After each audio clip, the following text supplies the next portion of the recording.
Growth hack your brand and then destroy anything that moves. You need to grind hustle your platform manifest. It's all about entropy, elegance, and finance. Blockchain. Invest in real estate every day. Invest in meal estate every morning. You need to mind hack the mind shackles that are grabbing your mind. Entrepreneurs. Entrepreneur. Teach a man to fish and he'll eat for a day. Eat the man who just fished and you'll eat for a lifetime. Spartans! Business money hacks. Hello and welcome to Business. Our arrows will blot out the sun. I thought we were going to cut that. Yeah, I don't know. I thought we wanted to keep it in. It's kind of... Yeah, I'll just keep it. Hey there, welcome to Business Money Hacks. My name is Dustin Taylor Hahn. And I am Bridge Stewart. We want to talk a little bit about coming up with new ideas and being your own innovator, self-starter. Absolutely. It's so important, essentially in roles such as ours, leadership roles, business roles. It's so important to be able to think differently. Bridge, you had started a new company called Soft. Is there any update on that? Soft. It's been hectic. It's been hectic, but that's the nature of these startups. They get hectic. Well, you spend a lot of money on CDs. I've noticed recently that a lot of computers don't have CD drives. So what was the turnaround point? Well, this just goes back to this whole concept of innovation. Nobody's doing it. Nobody's using CDs, and I thought time to corner that market. So that's why I invested heavily in CDs. Mm. It's yet to exactly pan out. I'm gonna be honest, so I'm a workhorse. Mm-hmm. I work a lot, and I expect everyone else to work with me very those hours. And I'll be honest, my VP had a stroke. Oh. Yeah, he... Well, I mean, if you can't... You work how many hours a day, would you say? There's 24 hours in a day. What's the roundabout? I don't know, 23? I argue that I work in my sleep. I know that you had this pod that you recently bought where you sleep inside of a pod. Does that connect directly into the back of your brainstem? Or? It connects in. It fills with this goo that is really warm, and you just sort of gestate for about an hour. That equals about 8 hours of sleep, as long as you're in the pod. I think you're bleeding a little bit on the floor there. Yeah, we forgot to update your gold card, and the beast sort of attacked you there. I have a symbiote beast dog pig that protects the compound, and I forgot to update your card. And when you came in, it kind of attacked you. It's not bad. Yeah, it's not bad. It didn't hit muscle. So that's the most important thing. All right. Yeah, but I got to say, no, you're doing great things here at this compound. You've really the pig dog is really a remarkable animal. I've been experimenting with splice technology, where I've spent most of my time. I don't really get much sun. The sun is an evil entity that lives outside the world. Of course. That kind of brings us to what we want to talk about, which is how do you think outside the box, as it were? The important thing to think outside the box is you got to think outside the box in every way. First things first, I don't say think. I say brain. So if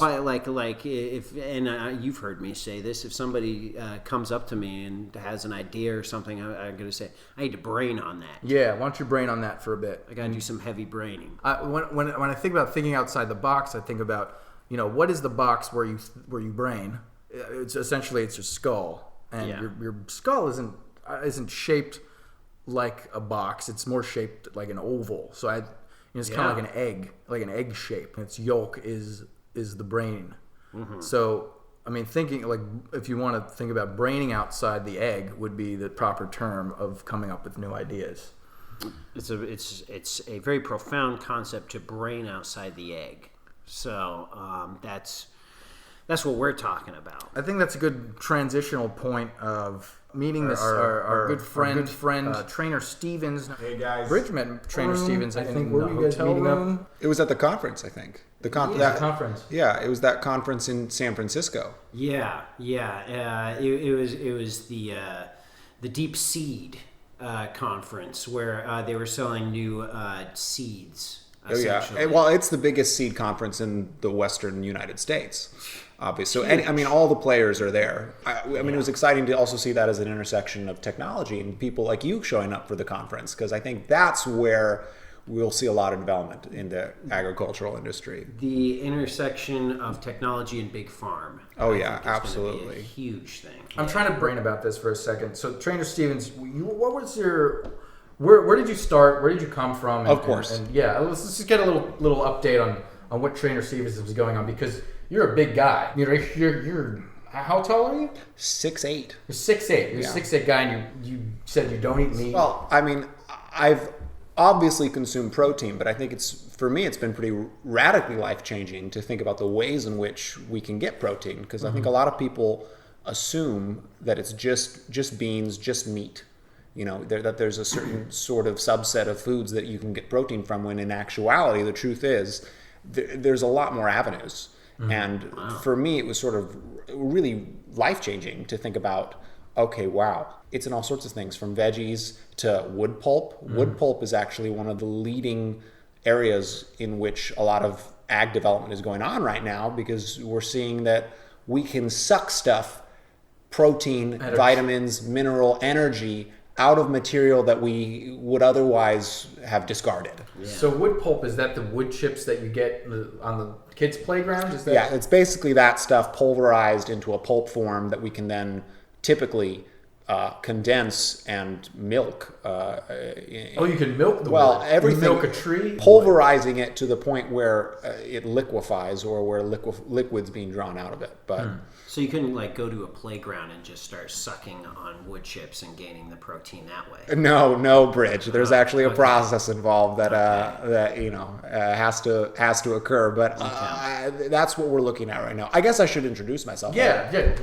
My name's Trainer Stevens. For those of you who don't know, I'm the co-founder and CEO of Harvest Home, which is a research and development company in the agricultural industry and one of the largest distributors of agricultural products in the United States, and a subsidiary of ExxonMobil.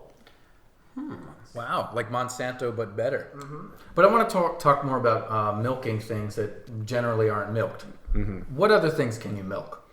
One of the biggest areas has been the things that people often discard from the human body, and I'm not talking about this. I like. I'm not talking about feces. I'm talking about hair. I'm talking about fingernails. I'm talking about the parts of the body that come off us naturally that people would otherwise think of as, disposable. And now we're seeing there's good stuff in there, and it's just a matter of how do we get that out? I've worked on milking plasma out of bone, because I have a bone guy that comes to the Coliseum every once in a while, or the compound, I guess you would call it, but I want to change it to Coliseum. I have a bone guy who ships bones from around the world. I don't ask any questions, but there's a lot of stuff to do with bone and what you can do with different parts of the human body that generally go to waste, especially if it's fresh. Well, and that's the thing, is that the human population is only growing. Right, we're seeing conservative estimates say by 2080, there will be too many mouths to feed. There will be over 14 billion people on the planet. And when I look at that, I see, what's this big resource that's being overlooked? All of these people. Delicious. We have all of these people coming out, and I'm not here waving the cannibal flag, but I'm just arguing that there's an untapped resource here that we seem to be ignoring. I think cannibal is just a bad word in general. I like to consider it more like human recycling. It's a natural process. It's absolutely a natural process. And cannibalism, it's an outdated word. Animals eat each other. I mean, what's more natural than an animal? Some mother bears eat their cubs. Spiders. Spider babies. Spider babies consume their mother when they're born. That is such a beautiful thing to think about. A mass of baby spiders. That is such a beautiful thing to think about. Just a mass of baby spiders consuming their mother after she's given birth. And if you can imagine, kind of the braining that I've been doing is creating large versions of smaller things. Splicing a small spider with an axe would be something that I'd be interested in and something I would do at the compound myself. So a giant mother spider being eaten by slightly smaller baby spiders would be something that I could start to work on. I'm sorry, Stranger Stevens, you're a man after my own heart. This is exactly what I've been trying to work on without the government involved. I'm trying to create a world where I turn into sort of a spliced creature that I could love, so I could begin to love myself. And that just, the big enemy of business is regulation. And I've said it before, and I will say it again, that's what we see time and time again, quelching innovation. It's great to see you trying to push those boundaries, because I think that's where real change happens. Absolutely. I mean, I can't agree with you more. This cage that the governments put everyone in, it's just like a prison for the mind, is what the government is. Clamping down on freedom, clamping down on our rights. I mean, with splicing and stuff like you were talking about, I mean, how incredible would it be to see like a bunch of baby ox devour their mother, like when after giving birth? Yeah, the government just would never allow that. You're getting heated. You're getting heated up on this bridge. bridge. I like turning red. I love to see that. Bleeding on the floor a little bit. Yeah, it's getting. Sorry, I just hate the government. No. Well, it's lovely to be here in beautiful New Zealand. I'm thrilled. I love Auckland. I've been several times, and I haven't been back in a while. Well, actually, the ground that we're on right now is technically New Orleans land. There was an issue going on over there, and I just said I had to get up and go. So right now I'm having this weird dispute. Land disputes. I need to talk to a lawyer about that, but I'm not really sure what I'm supposed to do about the compound at this point. Well, I guess that the key question there would be how much of the original dirt is here in New Zealand versus how much of just the materials from the buildings themselves. Because I think where you have legs to stand on is how much of this is physical New Orleans dirt. Because I know for us, we're able to get away with a lot by importing soil directly from third world countries into the areas of the United States, and then being able to operate under, for example, we have over 1,000 acres in the Central California Valley that is technically Myanmar. Wow. And we're under the basis of Myanmar regulation right there, and that allows us to get circumvent, get around all that. It's like, do you know anything about sailor law, Bridge? I think. Your family was in shipping. I figured you might know more about. Yeah, 200 miles off the coast. That's where, I'm not going to say anything goes, but more things go. There's still maritime laws out there, but the cold grip of the U.S. government isn't going to be able to touch you 200 miles off the coast. Which I heard about this island that they're building right now called Africa 2, and it's basically a scaled-down version of Africa that's located somewhere in the South Atlantic. I'm not really sure what they're doing out there, but I invested a ton of money into it. Oh, that's great. Yeah. That's great. Give it another shot. Well, I think there goes to another point of thinking outside the box, is not following... Or braining outside not following common wisdom, right? And that's something you don't know a ton about Africa too, but you can sense the buzz and can get in there. That's how you really find something to latch onto I've said it a million times, and I will say it again. I have never bought Apple stock, and I never will. I think it's a big mistake, and I think people are just following the herd on this one. And I've been waving that flag for over 20 years now. Now, when you say Apple, do you mean the computer? No, company? Big Apple. I'm talking about the Apple industry. I'm talking about Granny Apple. I'm talking about red apples. I'm talking about the sweet greens. I'm talking about the sour greens. I'm talking about apples as a fruit.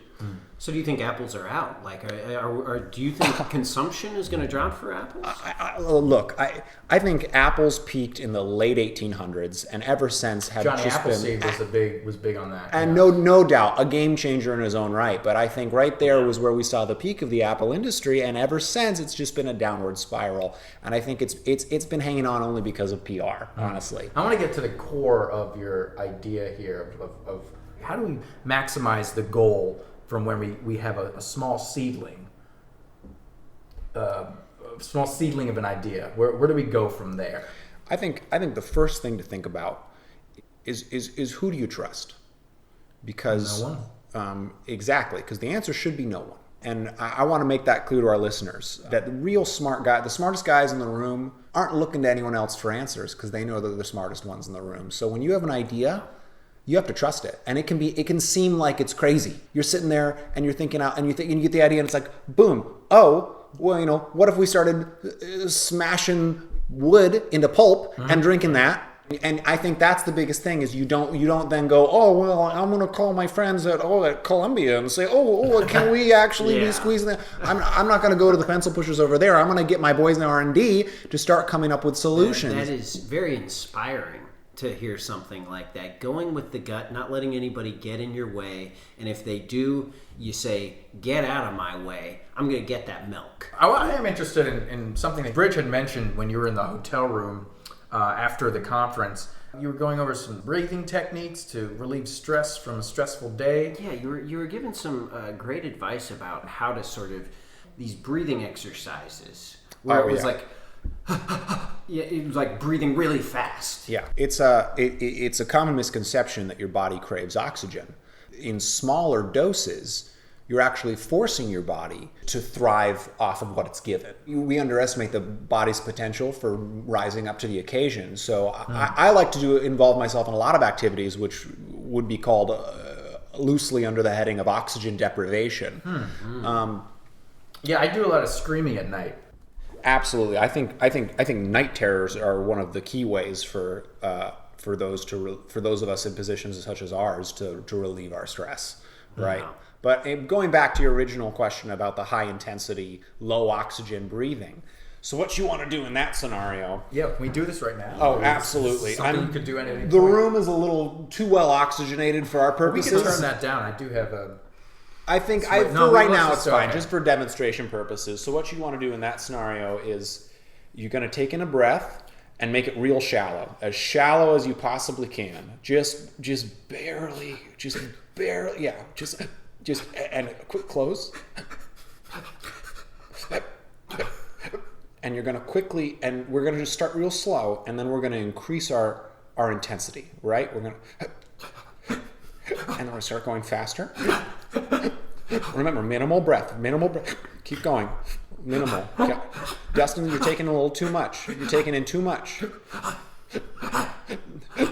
Faster. Let's increase the rate.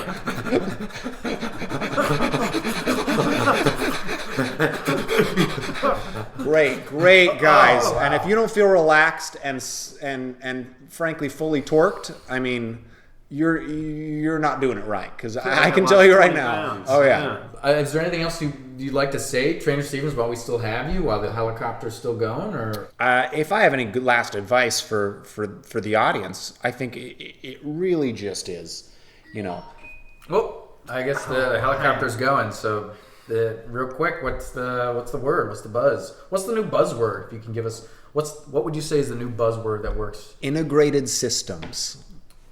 I like that. Okay, I like that. So, for example, what we were just doing with that breathing exercise was getting we were getting our blood pumping, we were getting our heart beating, we were getting our lungs filled, all to the point, all directed specifically towards lowering our stress and having a successful erection. And I think for us, that's where we're headed in the larger scheme of things too. Yeah, we were talking about integrating. I want to integrate my system into I want to lose some of my body mass and just create a larger version of cerebral cortex. That's what I want to integrate. Two animals into one, and myself. I mean, that's three animals, and create some sort of large meaty mass that could brain outside the world's egg. And that's the definition of integrated systems. So I think that right now that's definitely the hot buzzword. It's certainly in the agricultural world.